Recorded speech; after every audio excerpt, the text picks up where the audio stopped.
장애인 문화복지신문 제483호 제3면 기사입니다. 조용호 경기도의원, 경기도 경계선진흥인 평생학습지원센터 설치 촉구. 경기도의회 문화체육관광위원회 조용호 의원, 더불어민주당, 오산 2, 은 11일, 수, 열린 경기도의회 제384회 정례회 제2차 본회의 5분 자유발언을 통해 경계선진흥인의 생애 전 주기 지원을 위한 통합 거점으로서의 경기도 평생학습지원센터 설치를 강력히 촉구했다. 조 의원은 이날 발언에서 경계선진흥인은 전체 인구의 약 13.6%로 지적장애인보다 6배 이상 많음에도 불구하고 이들을 보호할 제도적 기반은 매우 미비한 실정이라며 이들은 장애인 복지체계의 보호도 받지 못하고 동시에 일반 교육 시스템에도 적응하기 어려운 사각지대에 놓여 있다고 지적했다. 경기도는 2022년 경계선진흥인 평생교육 지원에 관한 조례를 제정하고 21개 시군에서 관련 사업을 운영 중이지만 컨트롤타워 없이 각 시군이 개별적으로 사업을 운영하고 있어 지역 간 격차와 정책 불균형이 심화되고 있으며 조례 제7조에 명시된 평생교육지원센터 설치에 대해서는 여전히 실질적인 추진이 이루어지지 않고 있는 상황이다. 경기도교육청 또한 학령기 대상별도 조례 제정을 통해 사업을 운영하고 있으나 도와의 연계 부족으로 생애주기 전반을 아우르는 통합지원체계는 부재한 실정이다. 이에 조 의원은 오른쪽을 가리키는 까만 삼각형 진단, 교육, 직업훈련, 자립, 사회참여를 통합지원하기 위한 경기도 경계선진흥인 평생학습지원센터에 조속한 설치 오른쪽을 가리키는 까만 삼각형 경계선진흥인을 위한 맞춤형 학습 성장의 거점 마련을 위한 폐교 등 유휴 공간을 활용한 대안교육기관 설치 검토 오른쪽을 가리키는 까만 삼각형 정책 실효성을 위한 재정 기반 확충 및 사회적 공감대 형성을 위한 인식 개선 방안 마련을 제안했다. 이날 발언은 조용호 의원의 지속적인 정책 추진 노력의 연장선이다. 2023년 12월 경기도 경계선진흥인 평생교육지원 조례를 개정해 조기 진단과 평생교육 확대를 위한 법적 근거를 마련했으며 2024년 2월에는 전국 느린학습자 부모연대 발대식을 경기도의회에서 개최할 수 있도록 지원하는 등 현장과의 연계를 통해 입법과 정책 실행의 가교 역할을 해오고 있다. 끝으로 조 의원은 경계선진흥인은 통계 속의 수치가 아니라 우리 곁에서 함께 살아가는 이웃이자 도민이라며 이제는 조례를 넘어서 현장에서 작동하는 정책과 공간, 시스템이 필요하다고 발언을 마무리했다. 유영일 경기도의원, 9. 농림축산검역본부 유니버설 디자인 중간보고회 참석. 경기도의회 도시환경위원회 유영일 부위원장, 국민의힘, 안양 5, 은 11일 안양시 옛 농림축산검역본부 녹지공간에서 진행되는 유니버설 디자인 사업의 중간보고회에 참석했다. 이번 사업은 도심에 위치한 해당 부지를 장애인, 고령자, 영유아 동반자 등 모든 시민이 안전하고 편리하게 이용할 수 있는 열린 녹지공간으로 조성하는 것을 목표로 한다. 이날 보고회에는 안양시 관계 공무원과 설계 용역업체 관계자는 물론 지역 주민과 환경 전문가 등으로 구성된 추진협의체가 함께 참여해 그동안의 사업 추진 상황을 점검하고 다양한 의견을 나누는 시간을 가졌다. 유영일 의원은 옛 농림축산검역본부 부지는 시민들이 쉽게 접근할 수 있는 도심 속 소중한 공간으로 유니버설 디자인을 통해 모두가 즐겨 찾는 열린 녹지 공간으로 거듭나길 기대한다며 특히 주민들과 환경 전문가 등이 사업 과정에 주체적으로 참여해 의견을 나누며 협의를 통해 함께 방향을 조율해가는 과정은 성숙한 시민의식을 보여주는 모범 사례라고 강조했다. 이번 사업은 이동성과 접근성을 개선하고 편의시설을 확충하는 한편 왕개미군 난지 등 생태적 요소를 고려한 설계를 통해 환경과 조화로운 쾌적한 공원으로 조성될 예정이다. 유 의원은 앞서 예산안 심의 과정에서 예산안 감액으로 인해 안양시가 유니버설 디자인 사업 대상에서 제외된 것을 바로잡고 예산을 증액해 도비를 확보함으로써 사업 추진의 기반을 마련했다. 유 의원은 이번 유니버설 디자인 사업이 주민 참여와 환경 보전을 아우르는 모범 사례로 자리매김하길 바라며 앞으로도 도민들에게 꼭 필요한 사업이 원활히 추진될 수 있도록 세심히 살피고 적극적으로 지원하겠다고 밝혔다. 4. 경기도 뇌병변 장애인 인권협회 평택지회 장애인 내 마음 내 침대 얼룩지우기 진행. 4. 경기도 뇌병변 장애인 인권협회 평택지회에서는 2025년 평택복지재단 공모사업 하나로 찾아가는 장애인 동료 상담 장애인 내 마음 내 침대 얼룩지우기를 진행 중이다. 장애인 내 마음 내 침대 얼룩지우기는 장애인으로 구성된 동료 상담가들이 장애인 가구에 직접 찾아가 정보를 주고 그들이 세상 속에서 함께 살아갈 수 있도록 용기를 주며 매트리스 청소를 해주는 사업으로 중증장애인이 침대를 많이 사용한다는 특성을 이해해 그들의 위생 건강을 함께 돌보는 것에 의미가 있다.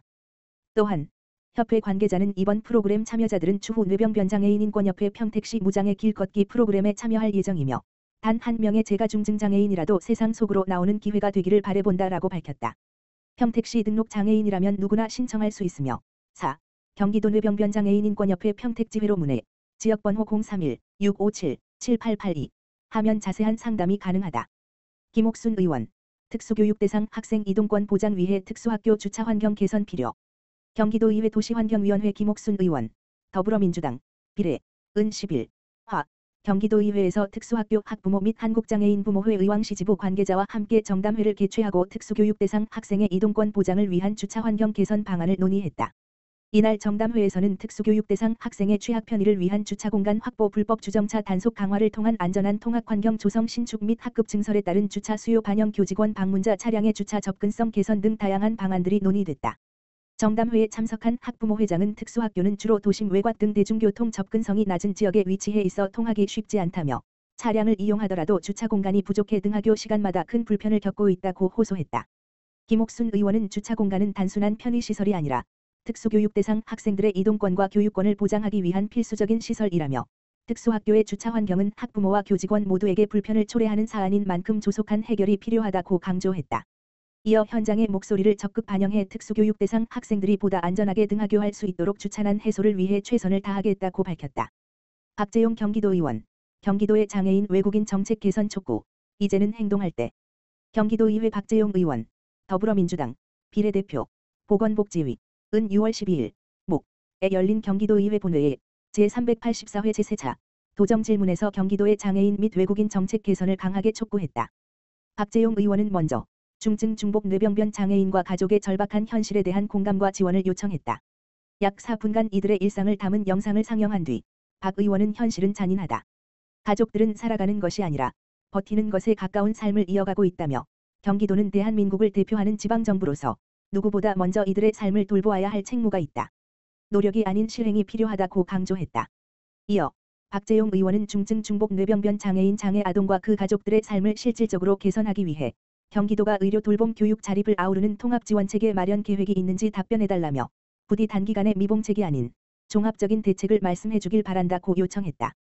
또한 박 의원은 서울시 구로구에서 운영 중인 뇌병변 장애인 디지털 비전 센터를 언급하며 김동연 도지사에게 경기도형 뇌병변 장애인 종합지원센터 설립 필요성을 강조하고 동시에 실태조사에 기반한 전면적인 정책 전환도 함께 촉구했다. 두 번째로 박재용 의원은 한국장애인단체 총연합회가 발표한 2024년도 시도별 장애인 복지 교육 정책 평가 내용을 공유하며 경기도의 장애인 정책 개선을 요청했다. 특히 이동권 항목에서 경기도가 가장 낮은 평가를 받은 점을 지적하며 양주시의 인도 실태 사례를 표출 자료로 공개하기도 했다. 그는 실제로 양주시에는 휠체어가 갈 수 없는 버스 정류장이 존재한다. 김동연 지사와 관계 공무원의 관심이 필요하다며 현재 장애인 복지 예산이 복지 전체 예산 대비 12% 수준에 있다. 장차 20%까지 확대할 수 있도록 중장기 목표를 설정해 달라고 제안했다. 세 번째로 박재용 의원은 외국인 근로자 지원 방안을 제시했다. 박 의원은 최근 경기도 소재 외국인 근로자 쉼터를 방문해 애로사항을 청취했다며 재취업 대기 기간 동안 거주할 수 있는 쉼터 설치와 최소한의 생계비 지원을 요청드린다고 밝혔다. 네 번째로 박 의원은 임태희 교육감에게 장애인 교육 환경 개선을 제안했다. 그는 최근 10년간 경기도 등록 장애인 수가 약 8만 명 증가하면서 특수교육, 장애인 평생교육 수요가 크게 늘고 있다. 하지만 이를 소화할 특수학교와 학급 수는 여전히 부족하다며 여주교육지원청이 폐교를 특수학교로 전환을 추진 중이다. 바람직한 사례라고 생각하며 경기도교육청도 폐교 전환을 통해 장애인 교육 환경 개선에 나서주길 바란다고 말했다. 박재용 의원은 도정질문을 마치며 사회적 약자를 보호하는 것이 행정의 중요한 역할이라며 고통에 신음하는 우리 이웃들의 목소리에 경청해달라. 그리고 서슴없이 행동해달라고 강하게 요청했다. 이후 김동연 지사와 임태희 교육감을 포함한 집행부 답변이 이어졌다. 김동연 지사는 박재용 의원의 도정질문에 답변하며 뇌병변 장애인 관련한 영상과 내용에 가슴이 아팠다. 더 많이 지원드릴 수 있도록 노력하겠다고 말했다. 김 도지사는 외국인 근로자 지원 제안에 대해서는 외국인 근로자분들이 도내 경제의 중요한 축을 담당하고 있지만 처우가 열악하다며 경기도에는 지난해 7월 이민사회국을 신설하고 이민사회 종합계획을 수립해 추진 중이다. 실질적 지원과 보호 체계를 지속적으로 강화하겠다고 밝혔다.